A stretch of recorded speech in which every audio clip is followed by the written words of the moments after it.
PM Modi के साथ साथ एमपी के सीएम शिवराज सिंह चौहान ने भी कांग्रेस पर करारा हमला बोला। शिवराज ने बीजेपी और कांग्रेस मॉडल के बीच फर्क बताया। शिवराज ने कहा कि एमपी में बीजेपी का मॉडल विकास और जन कल्याण का मॉडल है, जबकि कमलनाथ का मॉडल करप्शन और कमीशन का है। जनता पार्टी का मॉडल है विकास का और जन कल्याण का मॉडल। कमलनाथ ओल्ड मॉडल है, मध्य प्रदेश को तबाह और बर्बाद करने का मॉडल। कमलनाथ का मॉडल है क्राइम का मॉडल, कमीशन का मॉडल और करप्शन का मॉडल। जनता की योजनाएं बंद करने का मॉडल है कमलनाथ मॉडल। मध्य प्रदेश को भ्रष्टाचार का अड्डा बनाने का मॉडल था कमलनाथ का, जिसमें सारी जन कल्याणकारी योजनाएं बंद कर दी थी। ये ओल्ड मॉडल को जनता फेल करेगी और भारतीय जनता पार्टी को लोग आशीर्वाद दे रहे हैं, हम सरकार बनाएंगे। मध्य प्रदेश में चुनाव के पहले शिवराज ने कमलनाथ पर सवाल उठाए तो कांग्रेस भी शिवराज के राज में हुए घोटालों की लिस्ट लेकर सामने आई। कांग्रेस प्रवक्ता जयराम रमेश ने कहा कि मध्य प्रदेश घोटालों में नंबर 1 है। जयराम रमेश ने मध्य प्रदेश को बीमारू बताया। कहा कि यहां पर आदिवासियों से लेकर महिलाओं पर अत्याचार हो रहे हैं। बीजेपी सरकार ने भ्रष्टाचार के मामले में महाकाल को भी नहीं छोड़ा। एक बार फिर मैं समझता हूं अभी वक्त आ गया है। हालांकि 2018 में कांग्रेस पार्टी को जनादेश मिला था, मध्य प्रदेश की जनता ने हमें बहुमत दी थी, पर 2 साल बाद हमारी सरकार गिरी, राज्य सरकार गिरी। और मैं आपको याद दिलाना चाहता हूं कि कोविड महामारी के समय लॉकडाउन को सही वक्त पर नहीं लागू किया गया और 10 दिन दिया गया लॉकडाउन को, ताकि हमारी सरकार भोपाल में मध्य प्रदेश में गिरे।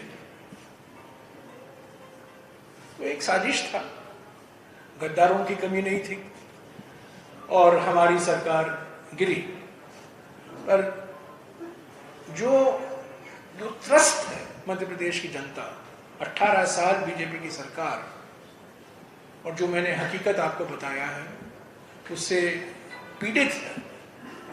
और मैं समझता हूं और कई लोगों का मानना है कि 2023 में कांग्रेस पार्टी को 2018 की तुलना में और भी स्पष्ट बहुमत मिलेगा। तो वहीं आज गृह मंत्री अमित शाह बिहार दौरे पर हैं। मुजफ्फरपुर से अमित शाह ने नीतीश कुमार पर सीधा वार किया। शाह ने नीतीश कुमार को पलटू राम कहा। शाह ने कहा कि 2024 के चुनाव में एनडीए को बिहार में 40 में से 40 सीटें मिलेंगी। शाह ने नीतीश राज को जंगल राज बताते हुए कहा कि इंडी गठबंधन सिर्फ मोदी विरोध के लिए बना। 2014 में बिहार की जनता ने मोदी जी को 31 सीटें दी और 19 में 39 सीटें दी। इस बार 24 में एक का कमी रह गया है।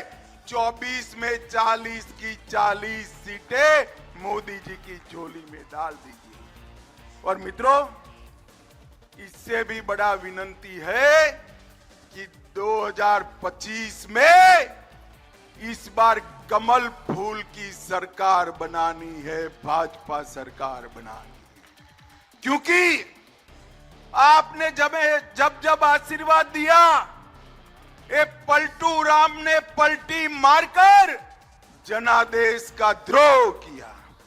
मुझे बताओ, आपने लालू जी के जंगल राज के खिलाफ वोट दिया था या नहीं दिया था? जोर से बोलो, दिया था या नहीं दिया था? ये पलटू राम प्रधानमंत्री बनने के लिए बिहार के जनादेश के साथ द्रोह करे है और बिहार को जंगल राज की, गुंडा राज की भेंट पर चढ़ाने का काम नीतीश कुमार जी ने किया है। यूपी के सीएम योगी आदित्यनाथ अभी छत्तीसगढ़ के चुनावी दौरे पर हैं। आज योगी के नक्सल प्रभावित बस्तर में चुनावी रैली को संबोधित किया है। योगी ने आरोप लगाया कि कांग्रेस नहीं चाहती थी कि अयोध्या में राम मंदिर बने। कांग्रेस ने राम मंदिर के निर्माण की राह में रोड़े अटकाए। साथ ही योगी ने कहा कि पीएम मोदी ने देश में राम राज्य की आधारशिला रखी है। राम राज्य की स्थापना। राम राज्य का मतलब एक ऐसा शासन जिसमें जाति, मत और मजहब के आधार पर कोई भेदभाव नहीं। योजनाओं का लाभ हर गरीब को, हर किसान को, हर वंचित को, हर आदिवासी को, हर नागरिक को उपलब्ध हो सके, हर व्यक्ति को उपलब्ध कराया जा सके। इसके लिए उन्हें किसी के सामने हाथ न फैलाना पड़े, बल्कि योजना का लाभ सीधे सीधे उन तक पहुंचे। इसके लिए राम राज्य है। उन्हें हर प्रकार की सुरक्षा मिले, संसाधनों पर उनका पूरा अधिकार हो, उन्हें हर प्रकार की सुविधा का लाभ भी प्राप्त हो। इसी को राम राज्य कहते हैं। और याद रखना, प्रधानमंत्री मोदी जी ने सही मायने में पिछले 9.5 वर्ष के दौरान देश के अंदर राम राज्य की आधारशिला